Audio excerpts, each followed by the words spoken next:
I promise today's episode is not going to be another 20-minute rant about Robbie Nadat. That being said, hello and welcome to part 67 of Backing the Boro. I'm Kevin. Coming up on today's episode, we're away against Port Vale, and then we've got the big one. We're at home against Forest, both in League Two. Since you were last with me, it's been a story of pre-injury and post-injury in the world of Nadat and Nuneaton. We were top of the league, and then he got injured. I mean, this surely has got to be the moment where everyone realises Robbie Nadat is a hero. He's in the team for all of these games. He was in the team in this game, and then we lost because he got injured after 5 minutes. And then he's still injured. We lost. He's still injured. We lost. He's still injured. And we lost. So we won 4 games in a row with him in the team. I went top of the league. He gets injured. We lose 4 games in a row. And we now find ourselves back down in 6th place. 7 points off top of the league. What a difference a few games makes. It's magically stopped Dan Fisher from scoring as well. I don't think he's scored another goal since you last saw him. McDonald's been scoring, but he's now injured. It's all gone a little bit wrong just in the last couple of matches. But we have time to turn things around. It's still only October. If we can beat Port Vale, that sets ourselves up for a top-of-the-table-ish clash against Forest. And we could be back in the automatic promotion spots by the end of this episode, or we could be down languishing in mid-table. So this is the team we're putting out there for the first match. We've got Mike Payne in goal because Nadat's still injured. He's going to be injured for another few weeks. You're not going to see any of Robbie Nadat today. What's that cheering noise?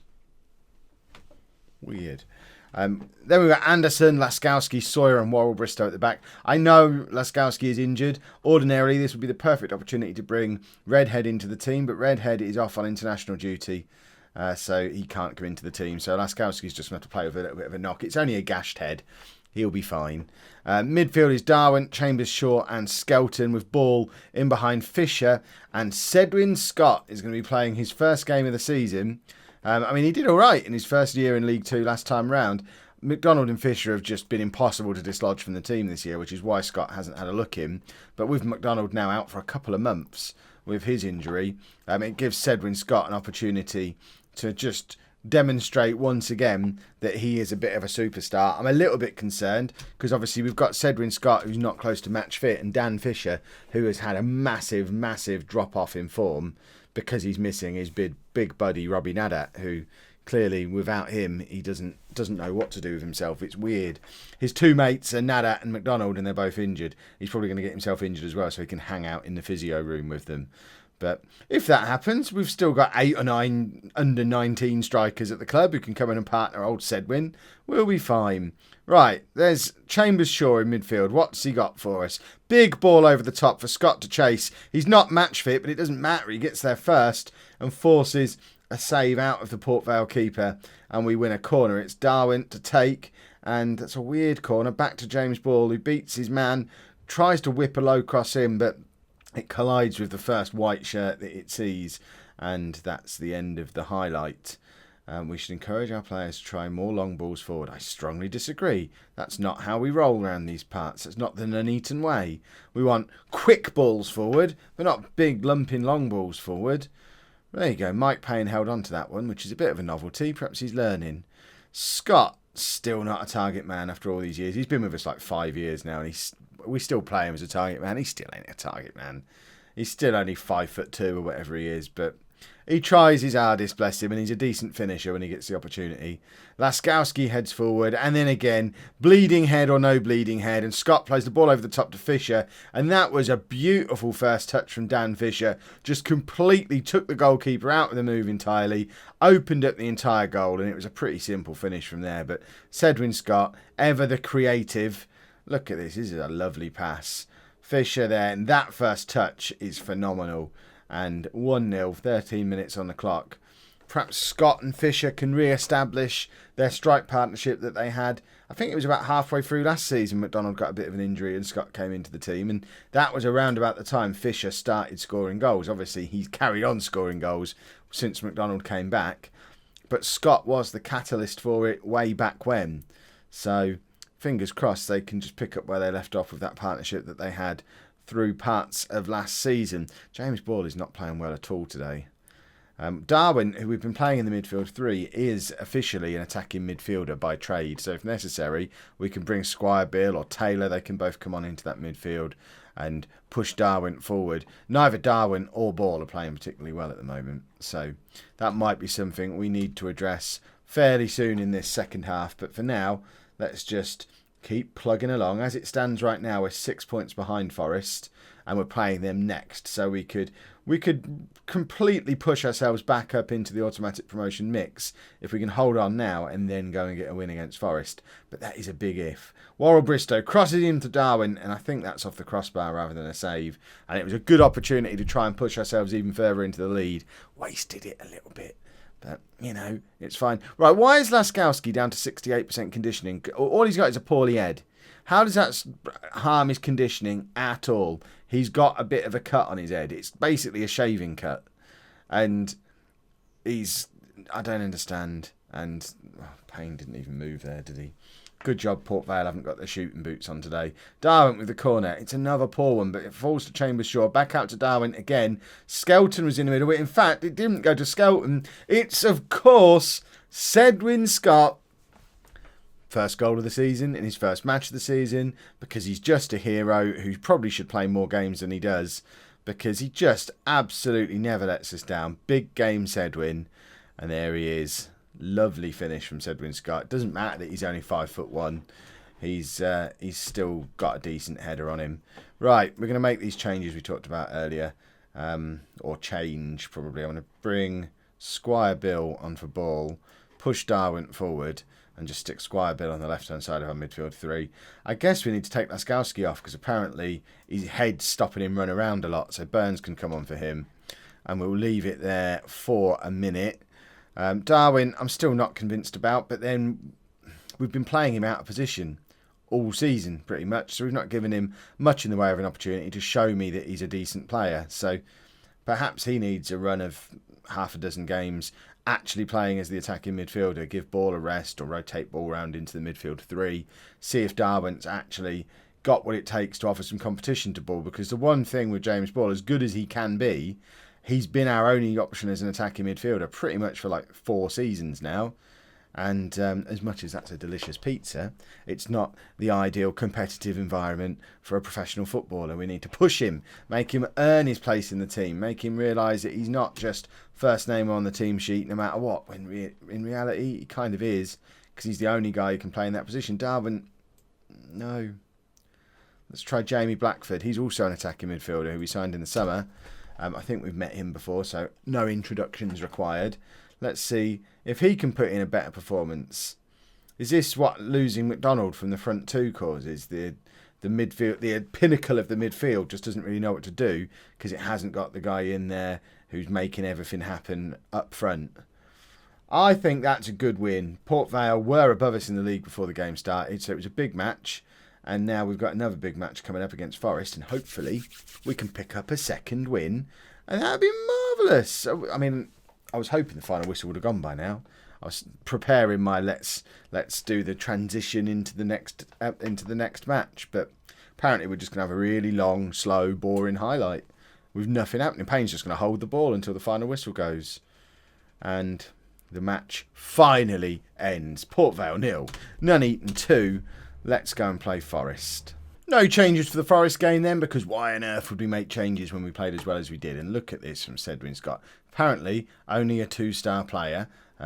Could still improve, despite being 26. But look at that. 1-1, 1-1, and an 8.1.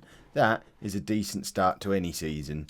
If he carries on like this, McDonald's not getting back into the team when he's back, because that was a rather impressive performance from Sedwin Scott. Let's see if he can do the same thing against Forest. Is that Idris Kanu up front for them, i.e. posh youth player from real life? I will try and look him up when I get the opportunity to. I've already ensured he's going to score today by clicking on him. What was I thinking? Never click on an opposition striker. When will I ever learn? Right, Ball out to Anderson. And Anderson can't beat the first man, but he gets another opportunity. He doesn't beat him again. And suddenly they've got a break on down that left-hand side where Anderson has vacated by flying forward doing his crossing and whatnot, and luckily we get away with it a little bit with some wasteful finishing. I am still not at all confident in Mike Payne in goal. Oh, that's some very creative defending as well, but it got there in the end, and Scott can't control from the ball forward. This has been a hectic opening. I'd quite like it if one of our midfielders could just get hold of the ball and try and take control of the game for 30 seconds or so, because this is a bit end to end and all over the place, but not resulting in us creating any chances. It's Forest on the attack again. Goodness me, they look like a championship team playing down at our level, and they have gone 1-0 up after 6 minutes. I don't understand how they're not running away with this league already. They should be. And this is... it's all... I don't want it to be one of those days, but we haven't looked with it at all at the start of this game, and we need to sort ourselves out, and quick, because we're not going to get away with playing the way we did against Port Vale, because they're not as good as Forest, and we need to play better. Yep, I mean that's basically my halftime team talk. Can we play better, please, lads? We're losing. I'd like not to be. 15 minutes in, we've not even had a shot. They seem to be giving us possession and then just striking us on the counter attack, and we don't really know what to do, because we're not the most mobile unit defensively. We're basically playing a back four that have been... I mean, they've pretty much been in place for 3 or 4 seasons now, including when we were down in the conference. I know Worrell Bristow wasn't the regular starter when Williams was still here, but he was around the club. We've not really signed any kind of improvement to our back four since we've been in the Football League. And sometimes it shows. Well, at least we know he's Idris Kanu now.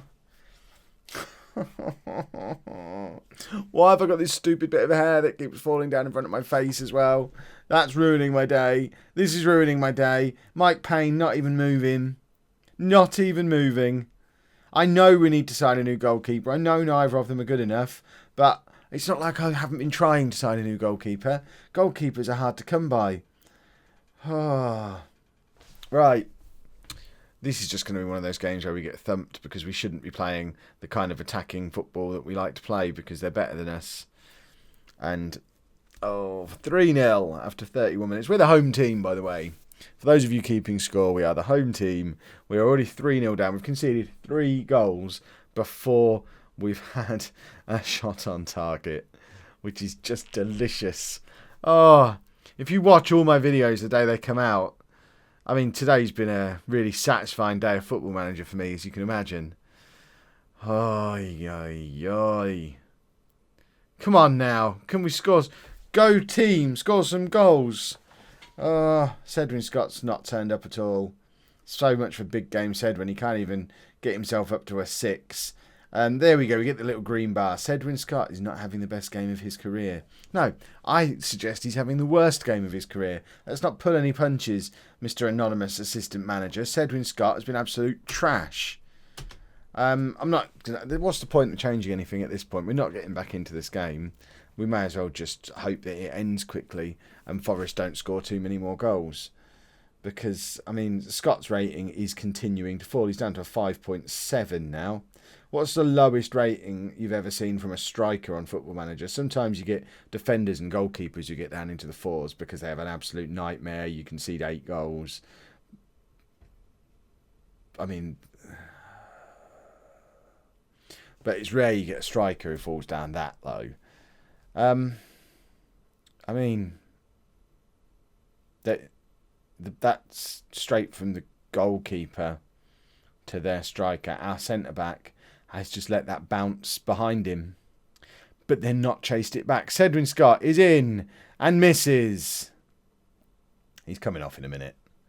5.5 now. I'm quite interested in leaving him on just to see how far his rating can drop, but we probably should have took him off 15 minutes ago, and we are going to bring on Jerry Hendon and swap them around, and Squire Bill can come on, and I mean, what else is there to do to this team? We're going to have to shuffle this midfield around a little bit, I think. So you're going to come back here.